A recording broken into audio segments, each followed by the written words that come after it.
Hello Automators, welcome to our monthly massive unboxing of smart home gear. I usually try to fill this video with the very best that just came out last month, but had a bit of a backlog of some things that were very interesting but I wasn't sure about.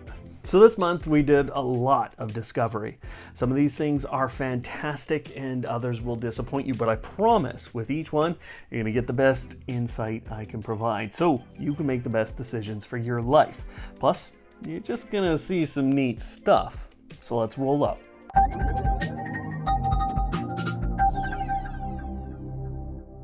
Now it's not just a surprising lineup this month because I have a couple of surprises myself.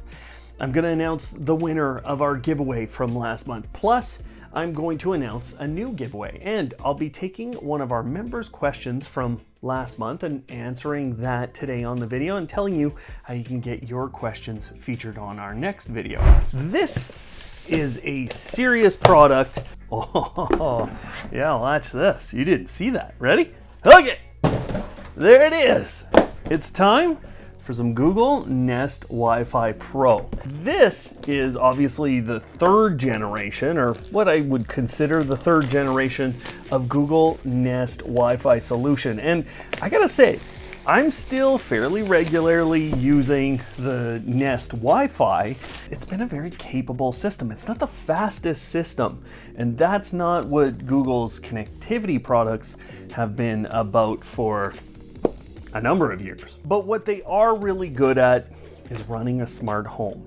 And that's why I went out and got these. Holy smokes. There you go. Look at those things. That is impressive in the box there.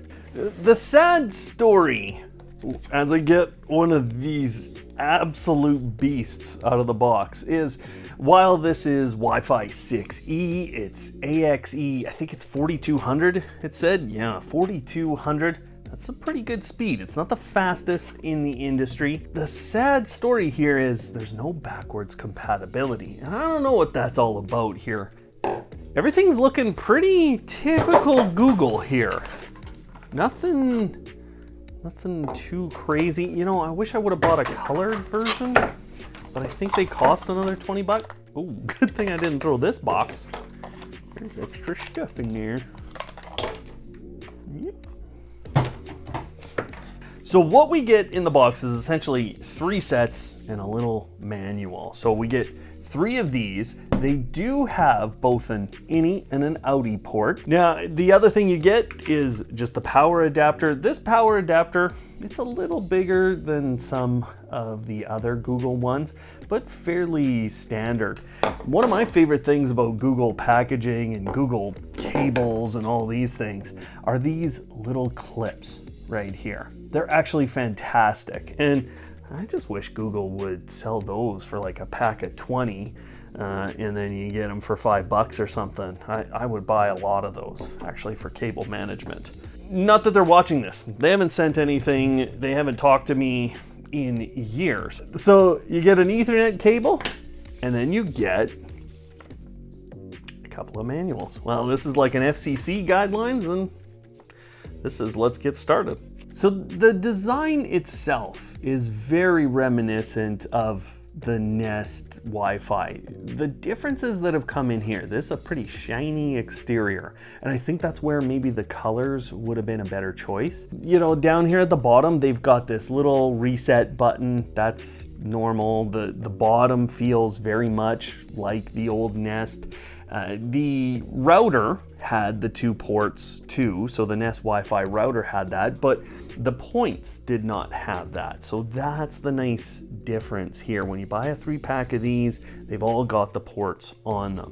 2.4 gigahertz, you often get about 300, 400, maybe 500 megabits per second.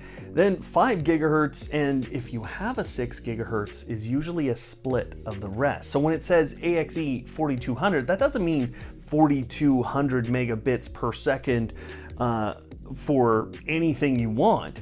It's split out across these different frequencies. So that can be a really, really tricky thing. And depending on how they balance those, it could work better in your home or worse. And then over time, it can really change. Switching Wi-Fi is zero fun most of the time, but Google makes it pretty easy and it almost hits fun. The moniker Pro within the name feels like it should push you into some different features and should push you into being a bit of a professional or at least a prosumer.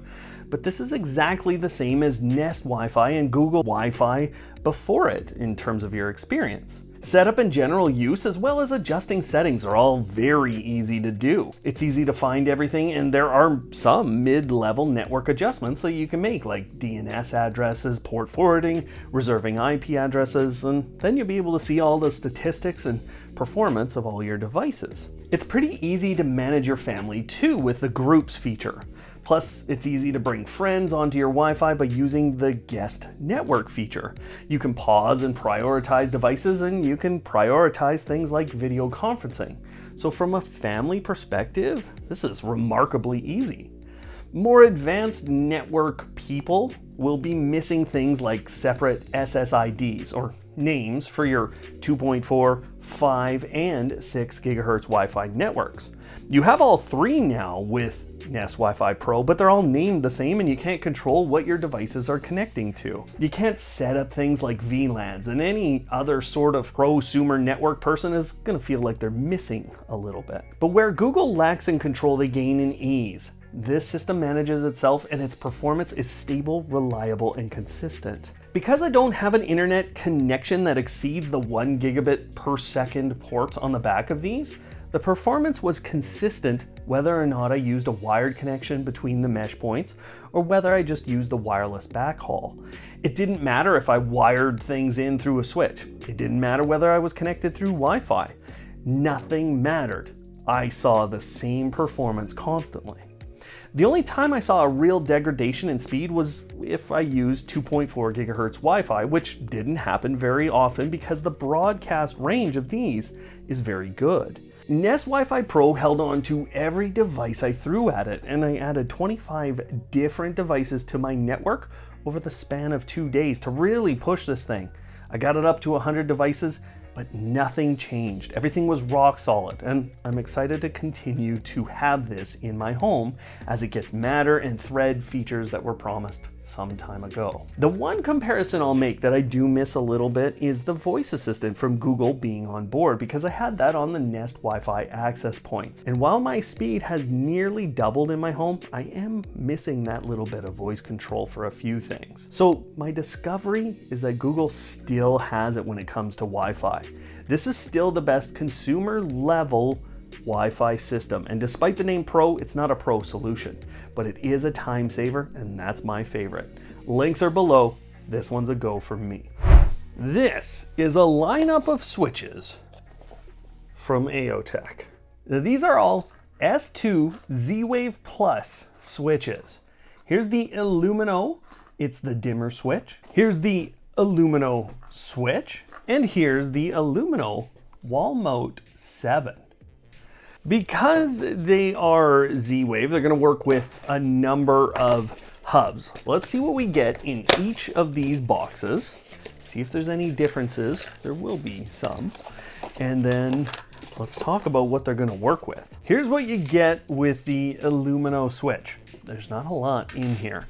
You get a little manual, you get the switch itself, and you get one wire, and you get 2 screws. Now what I'll say is this is looking, every bit what I would have expected from AOTech. It's a really clean design here. You have your poles that you're going to be attaching your different wires to. Right now you have a traveler, a load, a neutral, and a line.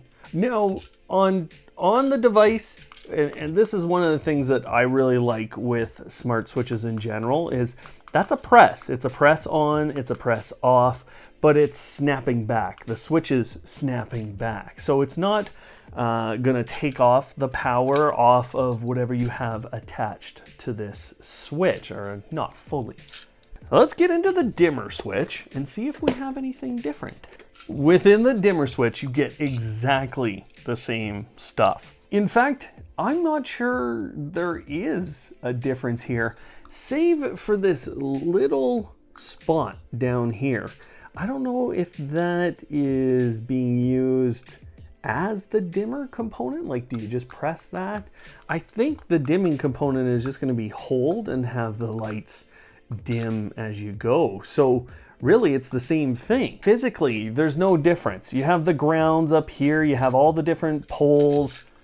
It's exactly the same. So not much, it must just be the internals of this switch making the difference. Wall mount 7, that's what you got.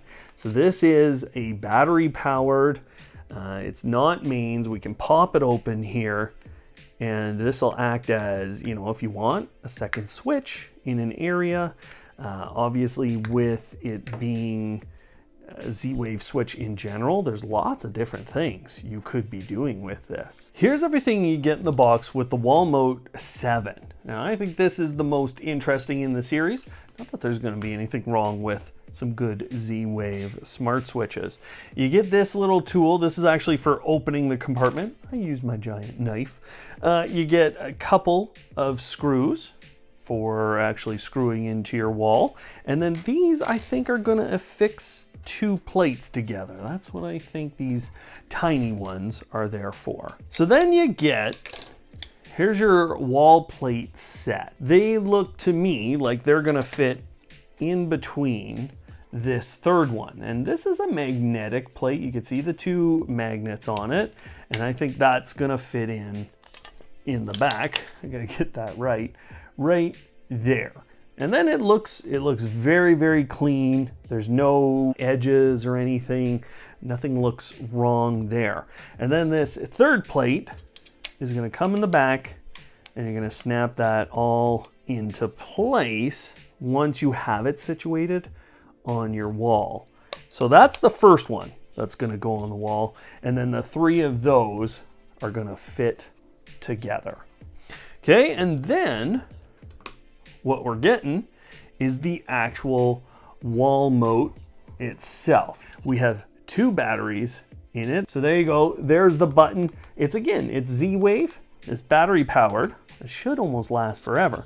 And in the end, that's how the whole thing looks. Just because that's battery powered, you could put this anywhere, and it's Z-Wave. So you don't necessarily need to put that on a wall. And I like that. I like that option. I think that sometimes we kind of get ourselves stuck in a pattern thinking that we need to put that where a wall switch would go. I built a full review around AOTech's devices, and that video really dives in deep on what's great and not so great about this brand. But I didn't go really in deep into any specific product, and I wanted to feature these 3 switches on our unboxing video because all 3 of them have a really important reason that you'll want to use them if you have a smart home hub. My favorite is the wireless switch because I can put that anywhere and because it's actually just like any other button, except that I can program 3 different automations for the top button and then 3 different automations for the bottom one. I put that in my kitchen and I'm loving that placement because it gives me all that control in a place where I never had a switch. I used to have to walk all the way across the room. Sad for me, I don't have to do that anymore though. But the real discovery this month was the difference between these switches and what a company like Lutron gives us. Lutron Cassetta has all of these additional wires on the back of their switches, and this makes your light switch box extremely full. I can tell you from my own personal experience that a very full electrical connection compartment usually results in a kaboom. Now, I'm not saying that's what's going to happen because obviously we don't hear about that happening with Lutron switches, but I love how much room I have in the box and how easy it is to install these switches. They perform perfectly, and that of course is important when you're talking about a Z-Wave switch. They aren't complicated and they don't have the most features available today, but this is a true smart switch that's going to accomplish what you want from that electrical point of view. That's what AOTech is so good at, and the more I've learned about this company, the more I understand that they design things well electrically and then they make it smart. That's what all 3 of these are, and that's what I've discovered and loved about all 3 of them. I would describe this as a smart humidifier without smart features.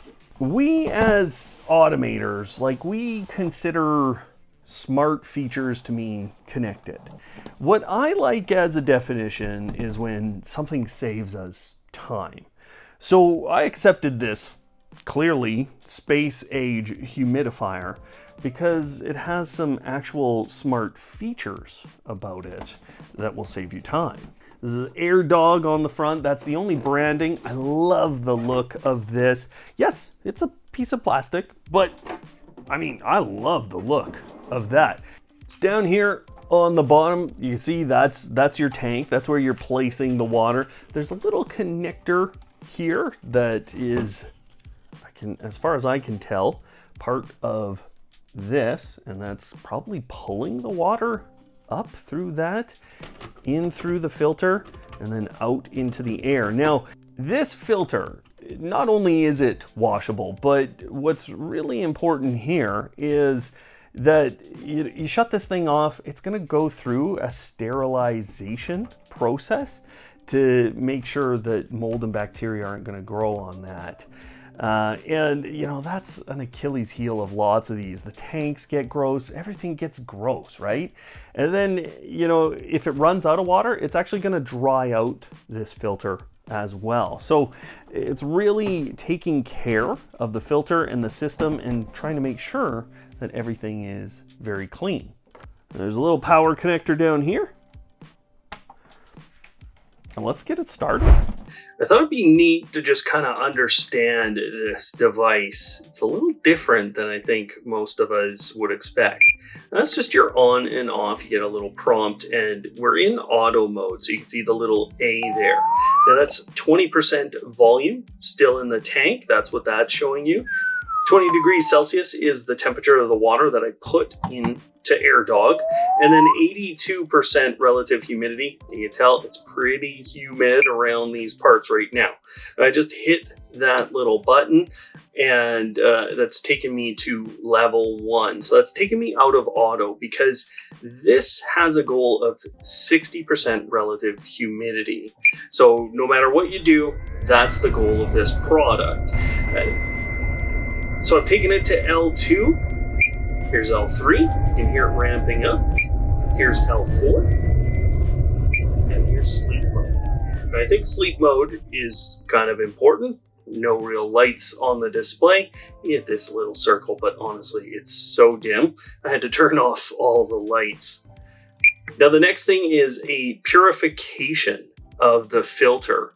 Now that purification, you can see it's getting ready to run that. There's actually some lights on the side here. So it'll actually run through this for about 40 minutes, and then you have a dry filter cycle. This thing's running on its own. It's got some lights on the side, it's got some lights on here, and it's just gonna get you to 60% humidity in a fairly large space. Unlike other humidifiers, there's nothing coming out as I run this. What's very different about it is it's just air. So yes, it's humidified air. It's trying to get to 60%, but that's all it is. You're not seeing this big like steam stream off of this thing. And just, you know, if it's above 60% relative humidity in your space, there's no sound from this thing. Listen. Because it's not running, it automatically drives to that. It took me some time to even care about this device because it didn't have any sort of smart features. So it actually sat in my home for a few months. In fact, I've had this since the winter, and that was where it was providing a lot of benefit because the winters are very dry here in this part of Canada. Now it's a pretty quiet device, although you will hear a hum because of the type of humidifier this is. It isn't your standard one that you get in a drugstore, and it's controlling the room's humidity to a perfect 60% all the time. It runs when it needs to, and it ramps up the speed when it needs to. Plus, when it's not running, even when it's turned on, it's barely using any power. So you can just leave this thing in auto mode and fill the water when you need to. The cleaning functions will be the only thing you have to think about. But remember that I said it was here in my home for a very long time? I have yet to do the cleaning more than once, and I have no issues with the cleanliness inside the compartment. The filter is still really good, and all I'll ever have to do is wash that. So I actually think this is one of the biggest time savers because I've had humidifiers that just go bad so quickly. I could stick a little switch bot on this and get it to turn on if I use a little trick that my friend Brendan told me about a while ago. So if I want to automate this, I can automate it even more. Hey, maybe Brendan will grace us below in the comments and tell us what he does with SwitchBot bots to press electronic buttons like that. It's a great trick. Now, for many of you, it might feel a little funny that I displayed a non-smart humidifier on the channel, but to me, it goes to the bigger point of home automation. See, my belief is that time is the most important thing in our lives, and I say that because we can use that time to do anything we'd like or anything we need, but most of us spend our time on things that are not important, and therefore we lose time. So I don't necessarily think that a humidifier has to be wirelessly connected to a hub for it to save time. But it's time to announce our giveaways. We have a winner from last month. You're being displayed up on screen now, and you should check your email because yes, I have emailed you. Congratulations, and I hope you really enjoy that Enclave system. I know I've been enjoying that since I got it, and hey, that's another complimentary type of smart device in a smart home. Now this month, I could take credit and say that I'm sponsoring the giveaway, and yeah, I'll have some shipping costs, but I'm giving away this Samsung SmartThings station, but the truth is, I had bought myself one and then Samsung sent us this one. So what I want you to do is head to the URL below, read all the terms and conditions, make sure you're all read up on how you can win this and enter into our giveaway. This is a big old box and there is basically nothing in here. This is just paper. I have what they call Echo Buds. Now this is the third generation of the Echo Buds, but it doesn't replace the first and second generation. This is kind of a more inexpensive version of what Amazon already sells. Now, I tell you, I love the look of this case and I like the look of the design. So this might be an interesting entry-level option. Now, right off the bat, it does work with Amazon's application. So we're gonna have to use that to get these set up, and obviously it's gonna work with their voice assistant. Now I should be able to take these out. There's a little more in the box that I'll show you in a second, and I should get 5 hours of playtime off the one charge. And then I should be able to get 20 hours of play from a full charge on this case. Now the case is charging through a USB-C, and then you're just gonna place these in there. The only thing I'll say, this case is, it's hard to get that case open. Now here they go. They've got a little, like a rubber cover on them. They're quite long, and that's kind of different than the other style of Echo Buds. I think, you know, if you're looking for kids or anything, they're a little big for that. So that'd be my kind of first, it's my initial take. So what you're getting in the box here, a couple of manuals. So yeah, I got 2 more of these little covers, kind of a custom deal. So I guess if you're ruining too many of those, you're gonna run into having to buy those from Amazon. I do not have a charging cable for the case, so you're gonna have to get a USB-C charger for that. Oh, so I just went into Amazon's app, and this is what we get. Right off the hop, the Echo Buds have been found. I don't have to do anything except agree and continue. I don't even have to read the agreement.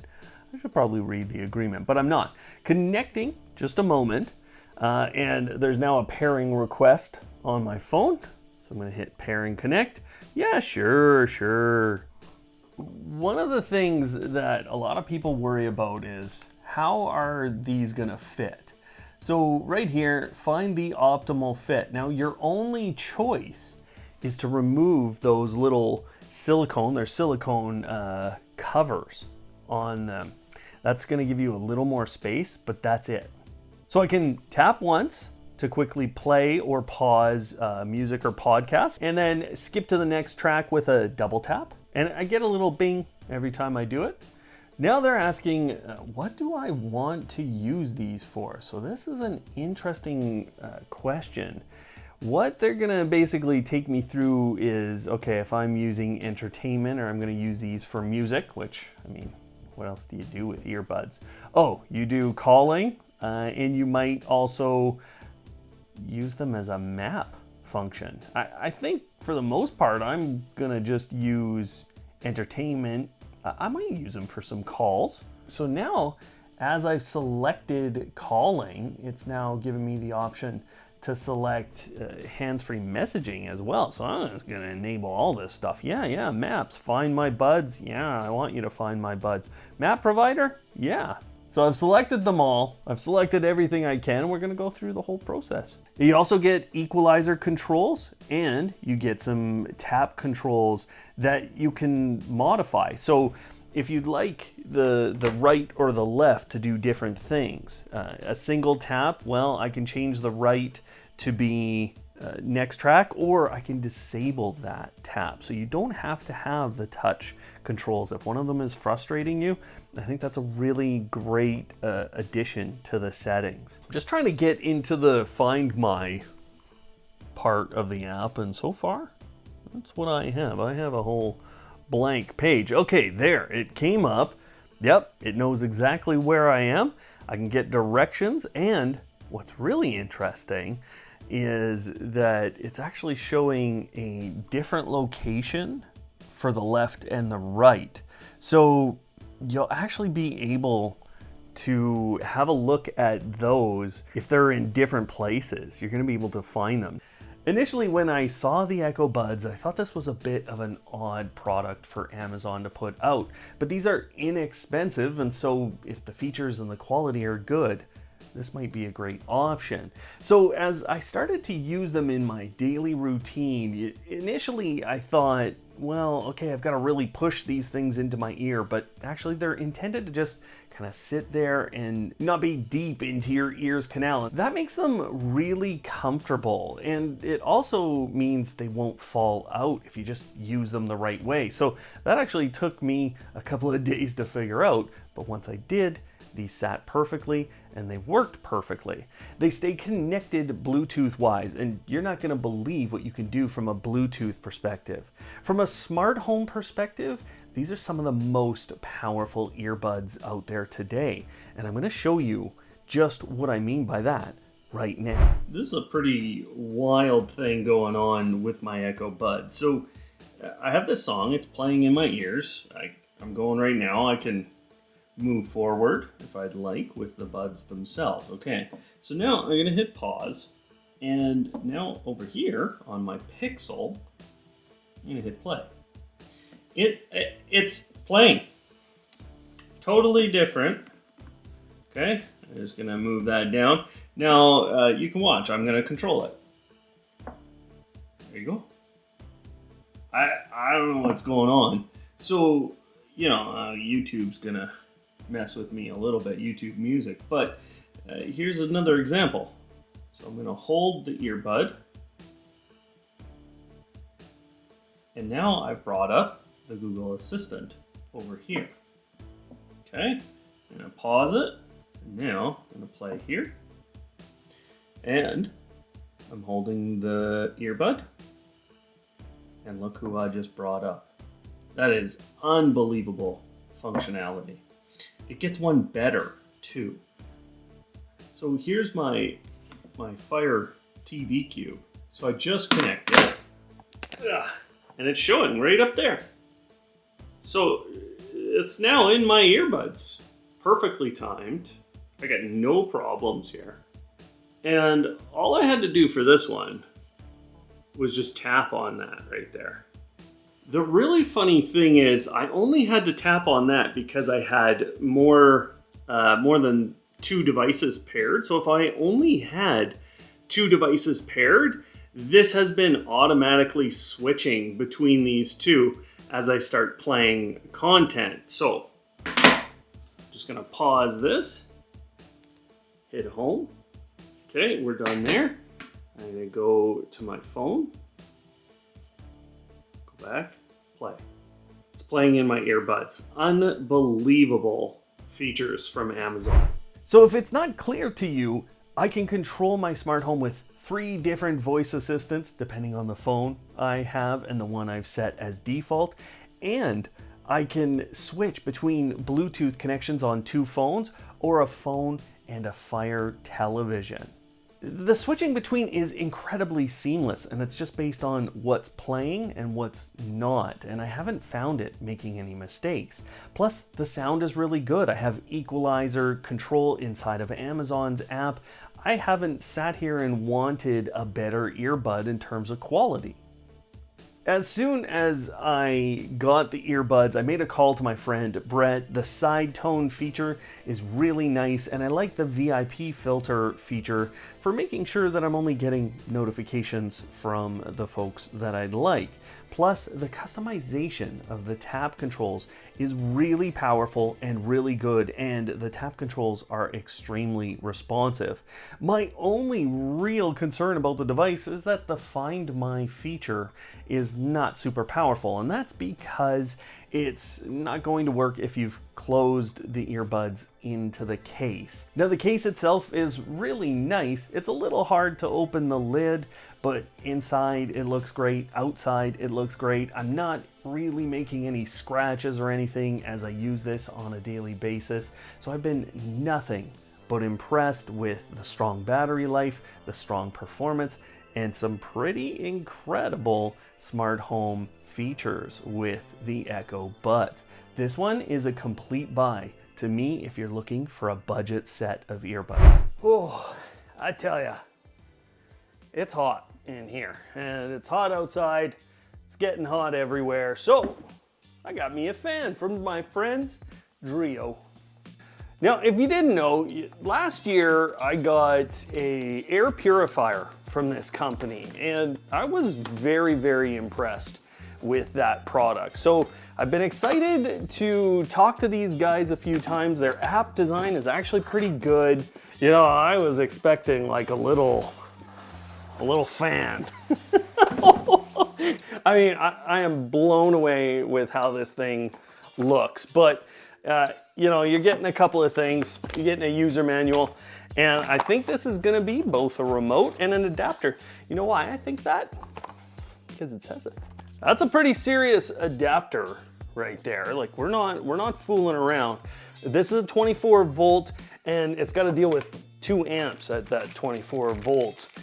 So it's not a small fan here. This is gonna move a lot of air. Now, I just wanna show you guys a couple of things with this. Like, I gotta get that close up. Look at the design on this thing. First of all, the color is spectacular. There is a little lock mechanism here. So it looks like you could actually open up the unit. I'm not sure what that's about. There's a power on. Ooh. Oh yeah.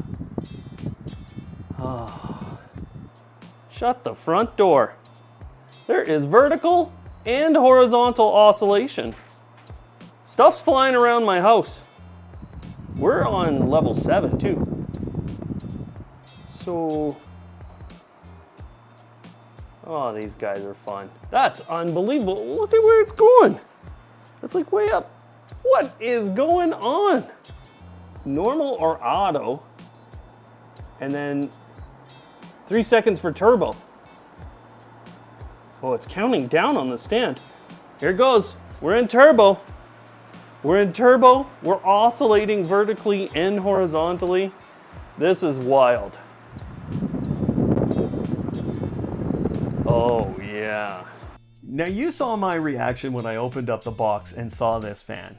I couldn't believe how it looked, and I still can't believe that this is a fan. The horizontal and vertical rotation is an impressive feature, and even how Drio implemented that is really nicely done.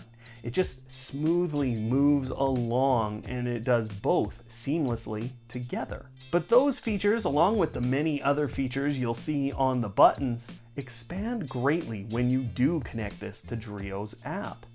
The setup took just seconds, and the device connects over your home's Wi-Fi to the app but it's stayed connected in my home and I've had no issues controlling this either by voice with Amazon or Google Voice Assistants or through Drio's app.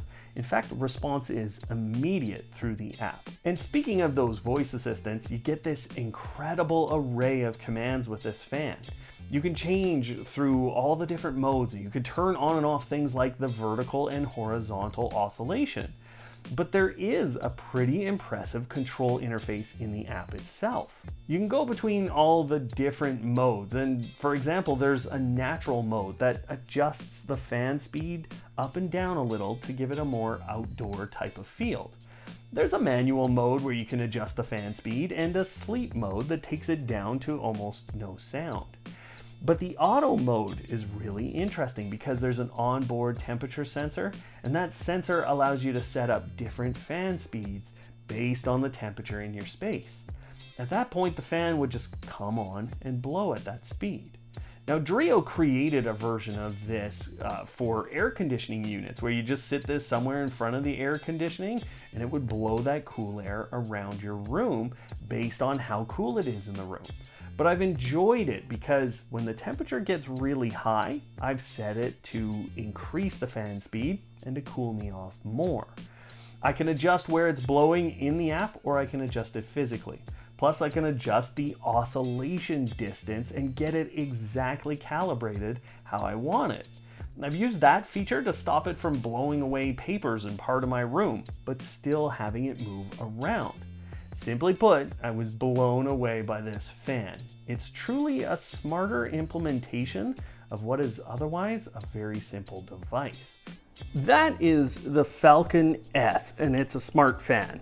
Now this is the smart pedestal fan, and it's called the Polyfan Max S. So this is just the stand version of that.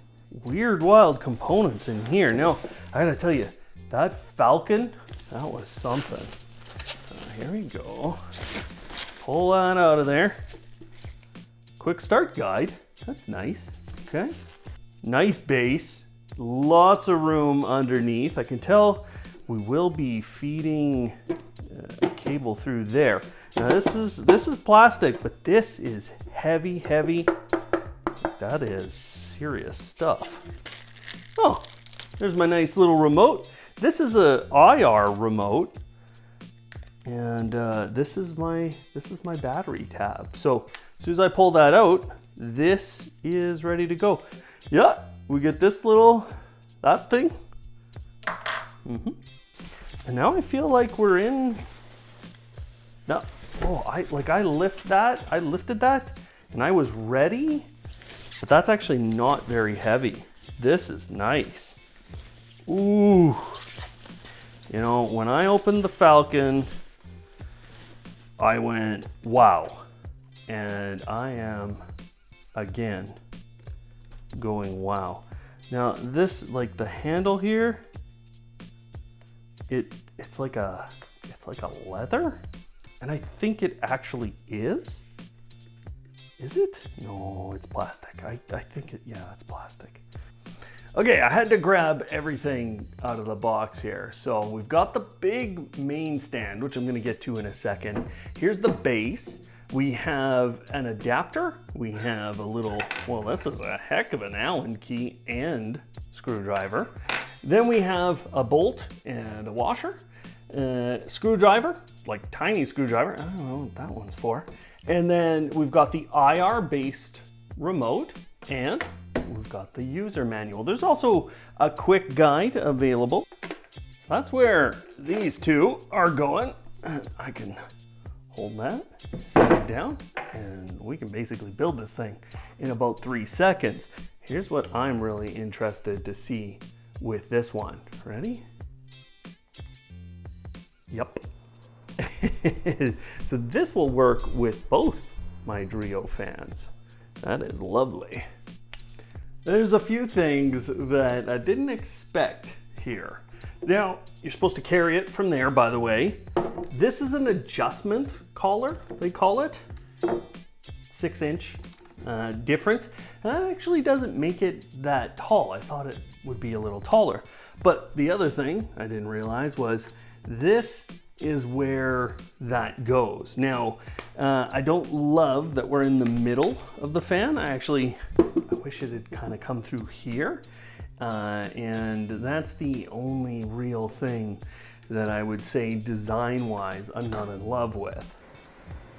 Whoa. Does it blow over the camera? Woo!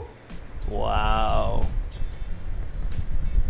Yeah, that's the good stuff.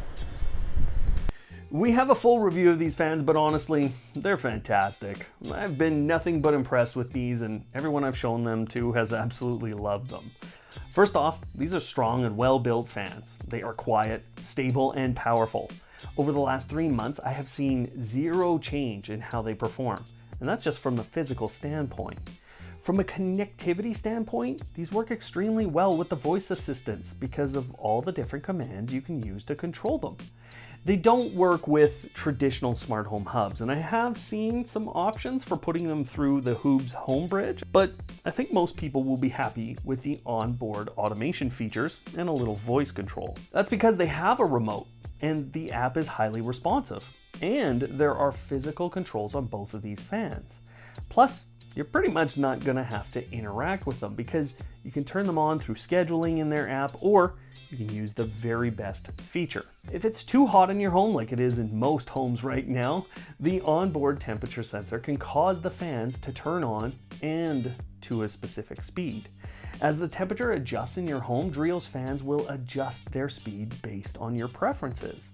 These work really great with air conditioner units to push that cold air around a very large space. And the other really nice thing is how you can control the vertical and horizontal oscillation. You can adjust the range in the app so you can stop blowing papers around your home. These are what I would call a near perfect integration of an appliance we all use with smart. They don't need the smarts, but the smarts improve those basic features of the appliance. If this is what I think it is, then this little hidden thing is gonna make sense. But if not, just pretend that was never there. I think it was in a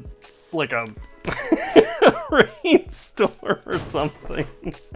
But it is what I thought it was. And it is also very gross.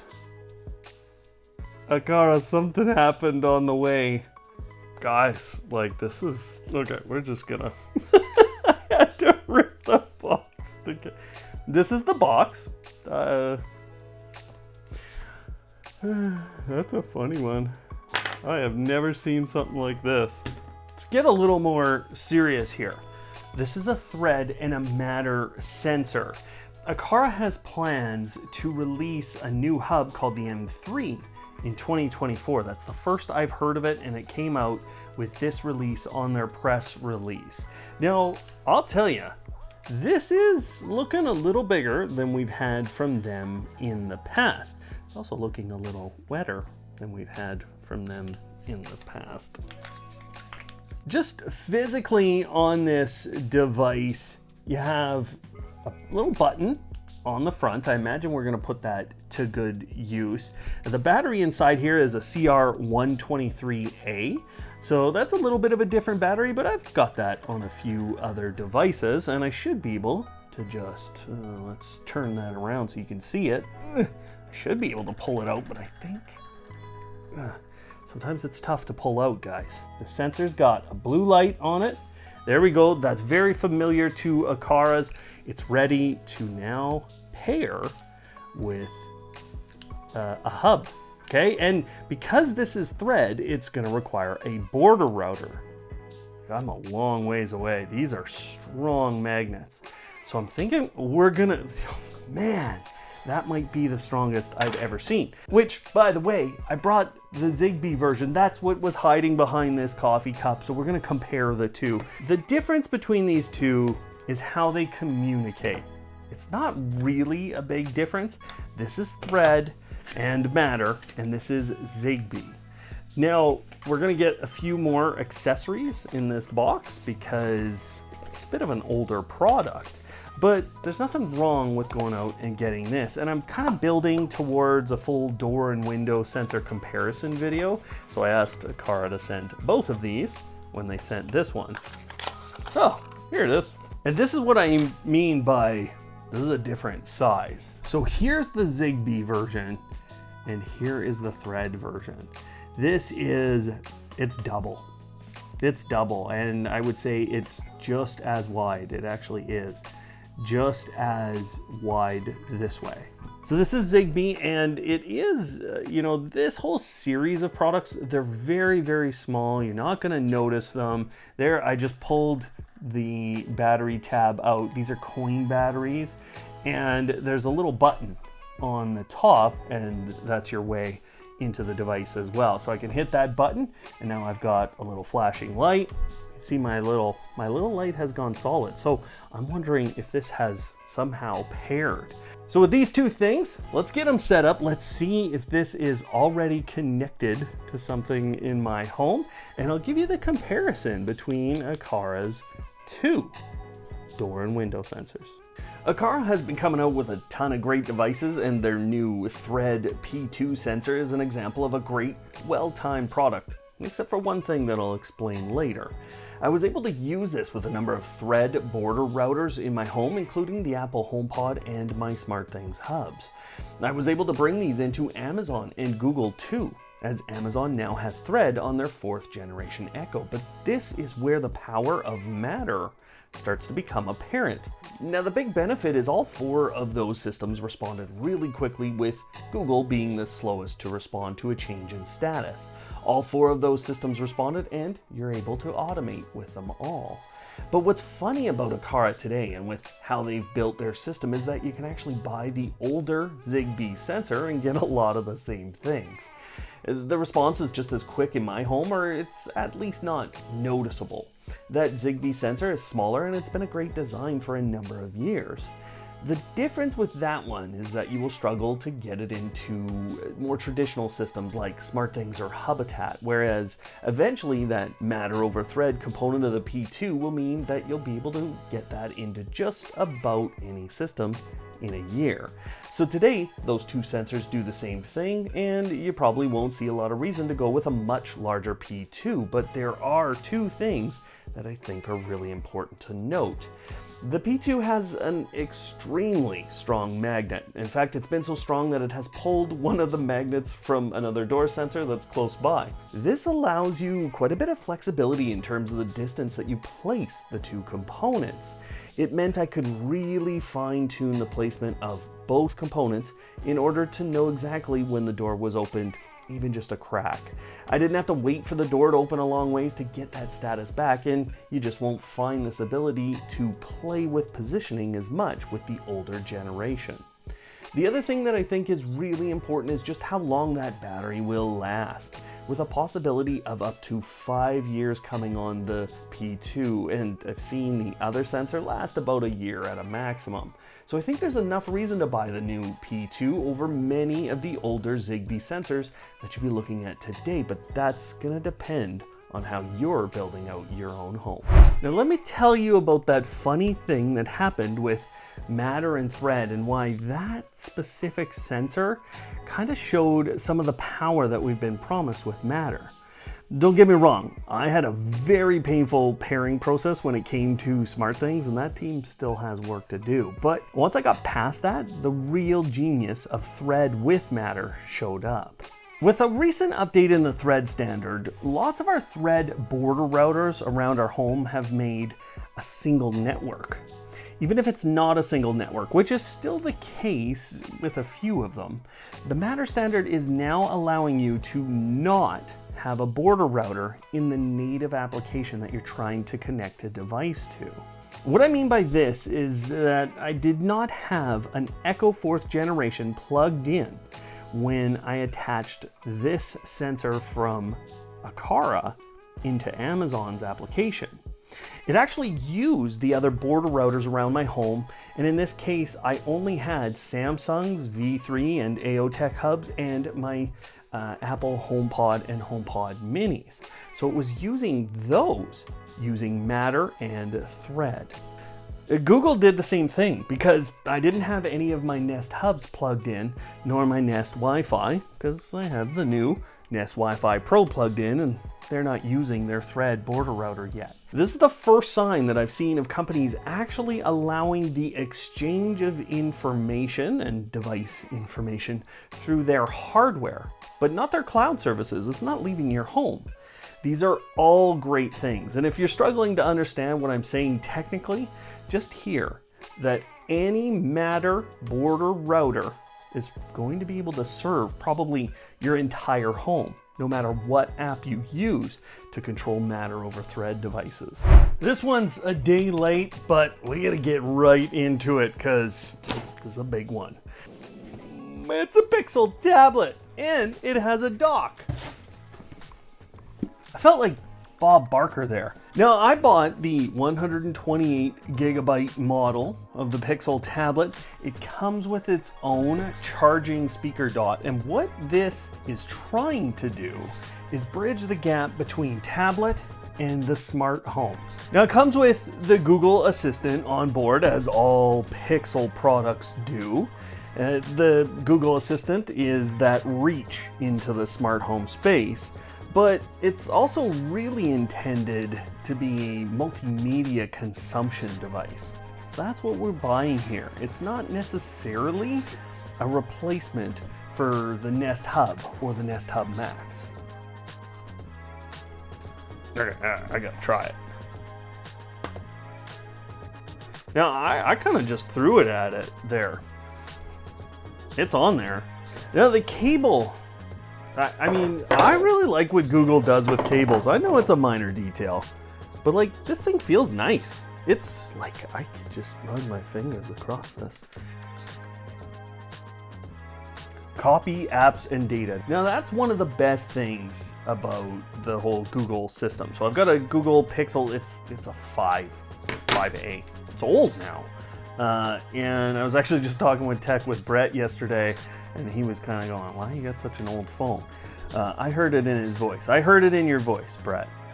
Anyways, so I can use my old device and it'll just transfer apps and lots of things across. But you combine that with like Google services for passwords and app management and things like that, and this can go very quickly. But you do need your old device's cable to do this transfer. So that's something I gotta find, because we're gonna actually plug in the phone, connect it to here, and then it's gonna transfer everything across, all the settings and everything. I'll have to sign in probably once. Took me some doing, but I found it. And the way you know it's a Google Pixel phone cable is it's USB-C to USB-C. Now, I've plugged the two devices in. They're both kind of acknowledging that this has gone on, and I just gotta hit next on here. On the very next screen, look, I can just flip. Huh? That's so fast. That's very nice. Okay. Now on the very next screen, it's asking me, hey, what do you want to copy across? Copying's all done. There we go. All right. I can disconnect the cable. My phone says it's all done copying. So there we go. Yeah, just additionally, from some of those fit and finish things on here, this is a very different surface than your iPads and your other tablets that tend to be very shiny. This is a little bit of a matte surface. You can feel a little bit the texture back here. I think that's gonna wear very nicely. I think that's well designed. The buttons for like volume and everything, they seem really good. They have a little click to them. I would actually like to see that eliminated. I don't feel like we need that anymore in life. It's still doing a lot of downloads of apps and things, and it's using my theme from my phone. It's exactly the same. Everything is remarkably snappy, and I'm installing applications right now. It's very fast. This is much faster than anything I've worked with from Google to date. Now, I put it on the stand, and I've got a question to deal with here. Now, one of the things that I do like right off the bat, so here's the tablet. I've got the Google Home app in there. It's flipping around. I can do whatever I'd like, and I just unlocked my front door lock. So that was just a simple tap here on the screen, and it's asking for a PIN code. I'm gonna do that with these ones, but that allows me to control my home in just seconds with the Google Home app. Now, one of the features that I think is really, really key here is, you know, if you've got an app open, what you're getting at the bottom of the tablet here is a split option. So this allows you to kind of split the screen and then use another app. So I'm going to open up Google Chrome, and there you go. There's the full split. Yeah, and I can move between both. So here you go. Look, like this is pretty good. I completed a full review of the Pixel tablet, and I'm going to refer you to that for the full details. But this is a good tablet first and an okay addition to a smart home second. The pricing is out of whack if you're looking for a smart home dashboard, and the pricing is out of whack if you're looking for a smart speaker or smart display. The fact is, the Google Assistant responds slower than it used to, and it's not as accurate. The speaker isn't as good as the Nest Hub Max, and the interface isn't as good as the Nest Hub. Although Google does continue to show that they are working on the Android side of interfaces more than they ever did with Nest Display. So the future could be different, but it doesn't integrate especially well with those Nest Hubs or Nest speakers that you have. And it doesn't integrate especially well with my doorbell or cameras. The doorbell doesn't pop up fully, and the Nest speakers often respond to Google Assistant requests over the Pixel tablet. So from that smart home perspective, it's a mess, but it really is a nice looking tablet with a too high price point. It's a nice screen and it's a good design, but the magnetic charging is a bit slow, and I even missed a lot trying to place it on the charger. But the fact is, I don't need a tablet, and I don't need a lesser smart display. So while I have never sent a product back to a company after purchasing it for a review, I did so with the Pixel tablet. Google's abandoned far too much of the world of Google Home and Nest to think a Pixel tablet's going to be where they fix it all. So it doesn't fit, and it doesn't exist in my home anymore. Ah, the orange tape of doom. The most impossible stuff to open in all of human history. I don't know what's going on here, but it says LCD display. Nobody told me this was coming. And I don't know what it is whatsoever. So what we're gonna find out is what Brian knows when he opens something and doesn't know anything about it. That's part of the fun of these unboxings. I hope you guys think that that's fun. There are ports on the side here. So we've got an HDMI, and we've got a power and a touch. Yeah, just at the back, you can see the backlights. Those are LEDs in the back of this whole strip. Now, what you also get in here is a couple of stands. They're fairly simplistic here. You get, this looks like a control cable to me. Now, I've got an adapter for HDMI sources here. So, and I did get an HDMI cable. I'm not sure of the specification on the cable. And then I do seem to have a little bit of mounting hardware. So the only thing to do at this point is to plug it in and try and figure out what's going on. Now, I know this setup isn't too crazy. Oh, here's my Echo Buds. Oh, here's the fans. Oh, here's my kid's Minecraft Lego bouquet. Anyways, this is a new setup that I've kind of been building here, just so I can script a little bit in the evenings away from the bedrooms. But anyways, here's my little laptop. Yeah, it's on a bunch of comic books, because, you know, that's what we do. Anyways, normally I'm using this big screen that I just got on Prime Day. It's a Samsung monitor, but here is this little thing. And I had plugged all 3 of its ports into my laptop right here. Now, that takes 2 USB ports, but watch what that does. That's a touch screen that I can tap. And look, I can drag. So actually, this is really interesting. I gotta go plug it into some more things. Let's go. Now, one thing that I'm noticing now, there's no speaker on this, and I don't know that there's a way to get it to kick out anything speaker-wise. So I think this is a little bit of a gap with this one. So there's buttons on top of here, and so there's just a backlight. I can bring that way up or all the way down.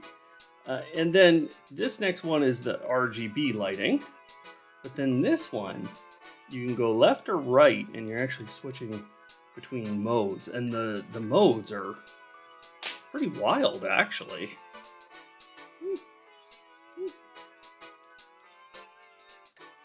Didn't die. I didn't think this one was gonna work. Now this is connected to my PC. I've got the two USB cables, so one for power and one for touch. And yes, it's totally a touch screen. I can, again, bring up whatever I need to. And what's interesting about this little interface is, so here, I just brought up my email there. This is responding really well. It's working extremely well as a third monitor. And I think what a lot of you will have questions about is whether or not you can use this as a smart home dashboard. So really, all I have to do is bring up something on this that uses that smart home dashboard feature. One other thing that I think a lot of people could look at with this is, over here, you actually have the ability to plug in a Raspberry Pi. So that's what a lot of people are looking at and using this panel with. And that would obviously give you a lot of different operating systems and a lot of different things that you could connect and then control from this. But I think this is a really great example. Any of those web interfaces, you have that ability to control your home. Okay, so I don't think the Pixel tablet quite fits, and I'm not sure if the Elecro quite fits. Maybe one of you guys will come up with a way to use that. So maybe the next one will. But before we go on to that next device, I'm starting a new segment on Automate Your Life, and I want to start out by thanking our members, and in the past, our Patreon members. These people have made it possible for me to continue working this way, and they get some great benefits. I wanted to ask you guys a question, and then I'll get to the new segment. If I offered a members-only live stream that I did every month after this video, what would you guys think is a reasonable amount in dollars for a membership that got you access to that monthly stream? I'd sit there with members basically until they're done asking questions, and I think that we would get into some pretty detailed conversations. But the new segment is me answering questions from people on our channel, and I won't do this every month, but I've picked out a question from one of our members. This one comes from James, and I think his question is a pretty typical one today. He explained that he had products from Philips Hue and Third Reality, Govee, Aqara, SwitchBot, Nanoleaf, and he's been using Samsung SmartThings to interface with Amazon as his main control point. So, he has all these different things that he's trying to pull together, but he's never been able to really do it and create some better automations. So he asked me if I thought it would be great to go towards Home Assistant. And I think a lot of people seeing other people talking about how powerful Home Assistant is. And listen, there's some great things that you can do with that platform. But the question is it too technically difficult for the average person who's using those platforms? Now, what I advised him is that in a lot of cases today, Home Assistant actually isn't any tougher than SmartThings or especially Habitat. I would even say at times it can be easier, but what you will find is that the end game is much more difficult. So for those of you who are wondering if you should try Home Assistant, what I would tell you is to go read some of the forums or go read some of the Facebook groups and understand the problems that people run into.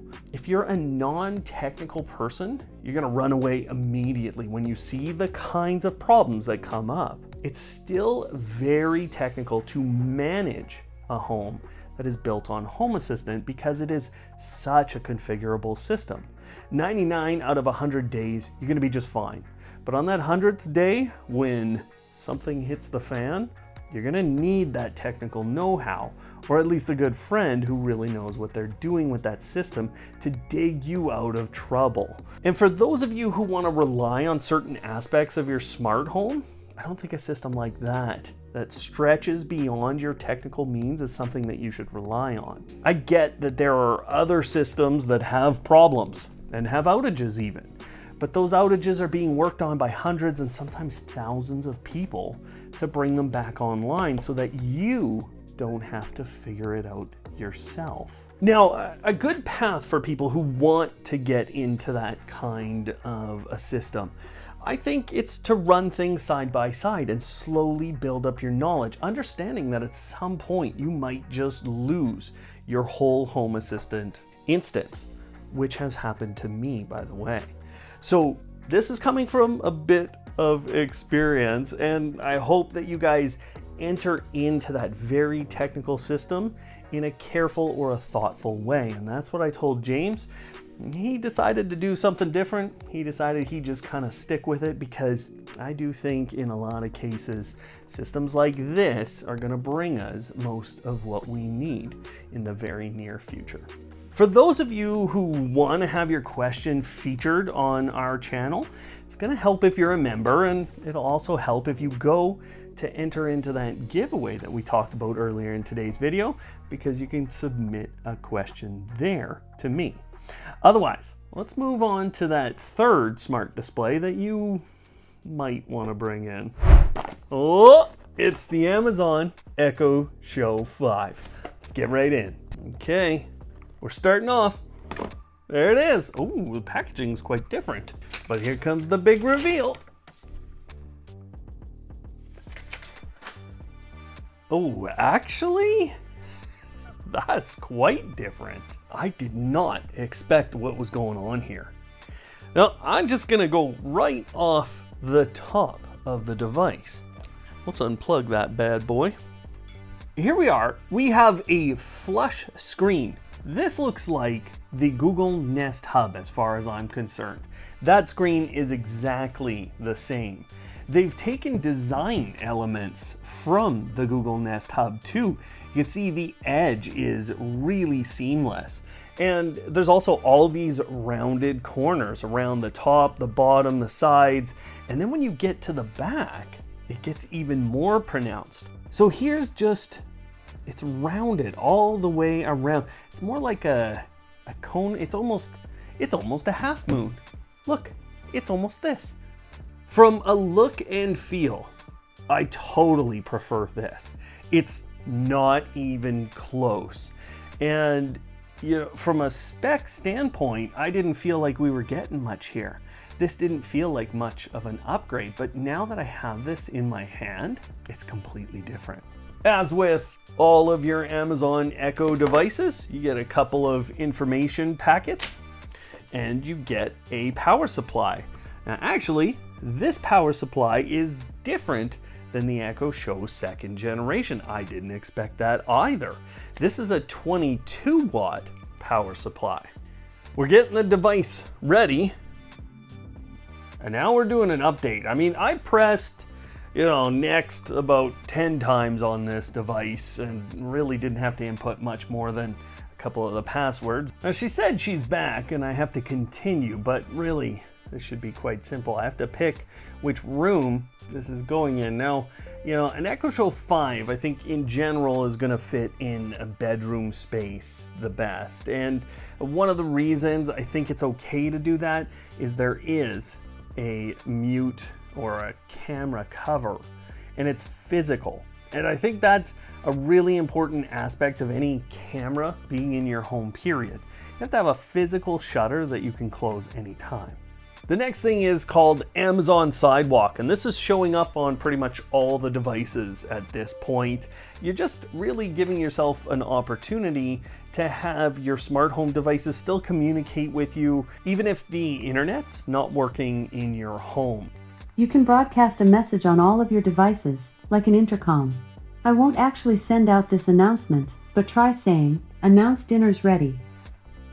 Announce dinner's ready. Announcing. I'll cancel that announcement for now. This is a great way to send messages to everyone in your household.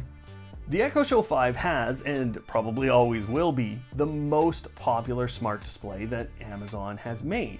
That's because it's relatively inexpensive, and when it goes on sales, these things can almost be had for a song. But not much has changed from the previous generation. I think that will be a disappointment to many people. The physical design is obviously very different, and there is the AZ2 on this device to help with voice processing. But it honestly didn't show up much in my testing, and I have found some interface lag in certain situations. So it's tough to recommend for any of you to go and upgrade from a second gen Echo Show 5, although the speaker is improved, and I like the placement and the overall look and feel here. It's a lot like the Echo Pop, the Echo Dot, and the previous Echo Show 5 because it does all of the exact same things as those products, especially from an automation standpoint. The only real jump in capability from an Echo Dot or Pop is that you have the camera that can do presence detection. But that's not fast enough in either detecting you coming into the space with a 5 or 10 second delay in most cases. Nor is it fast enough when you've left the room because it's taken an average of 10 minutes to know that I've left the room. So if you want an interface on your smart speaker, then this is a great option, but it's an entry-level option. And there are some issues that have to be worked out over time with the interface. In my opinion, a lot of people are making a mistake when they buy this and not the Echo Show 8, because all of those interface issues go away. And that device has a significantly improved speaker set. So the only reason in my mind to get the Echo Show 5 is if you want a bedside clock. Smart gooseneck kettle from Govee.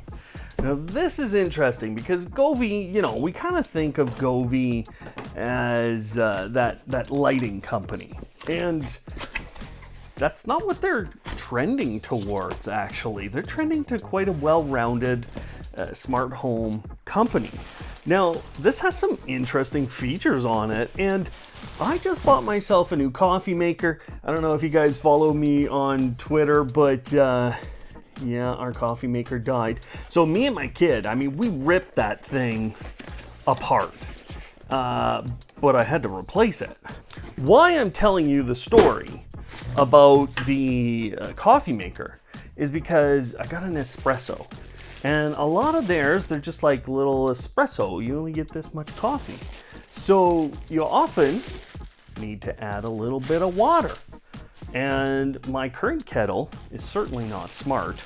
And it is certainly not that nice looking. Now, I got a question. Where's my lid? Oh, Brian. Well, hopefully we didn't break the lid. Oh, looks good.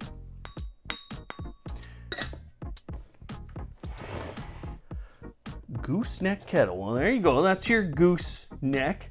I'm from Canada, so we actually have Canadian geese. And I tell you, if you ever see one coming at you like that, run for your flippin' life. Because they are dangerous, especially when they've just had babies.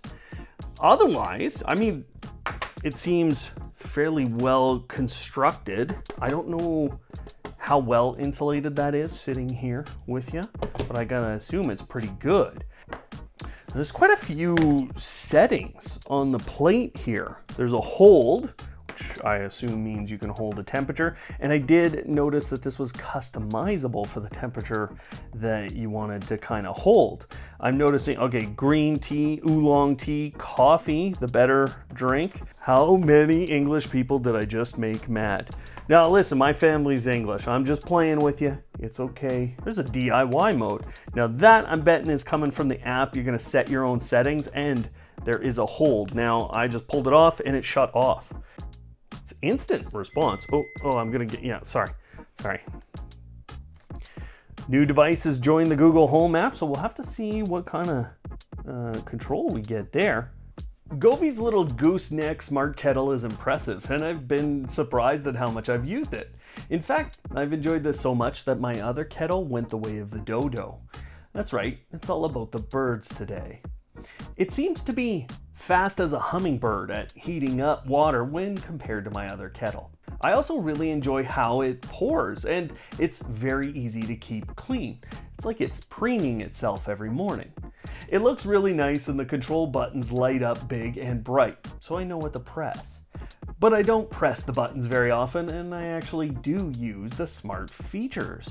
When I get up in the morning, I'll either ask Google or Amazon's voice assistant to start the smart kettle.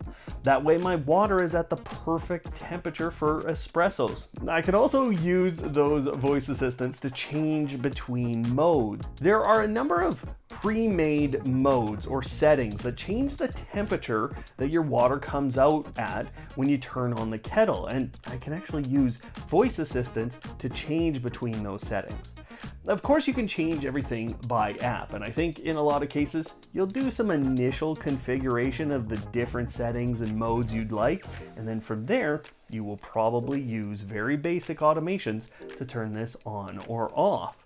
You can create a few custom or DIY modes in the app that allow you to get the exact right temperature you would like. And within the DIY modes, there's even a bottle warming setting that I think is a great idea for a lot of people. The keep warm mode can also keep whatever temperature setting you've decided on running for up to 2 hours. So this can be something you can set on a schedule and have that water exactly ready for when you get home, even if you're a little late. Now, for those of you advanced automators, this isn't going into any hub, so don't look for that. It's just with Google, Amazon, and in the Govee app. But I think that's enough, and I think it's a well-designed kettle first that has smart features that are actually the useful ones that we will all use on a regular basis. Like I said, the old kettle is gone the way of the dodo, and this is the new goose. All right, automators, that's what we have for you this month, and I hope you've enjoyed the show today. I have a lot of fun putting these together, and this one has been one of my favorites. Now, if you want to watch last month's, where we had some of the very best smart home tech released this year, it's up on screen in that playlist right there. Otherwise, thanks for watching today, and of course, don't hate, automate.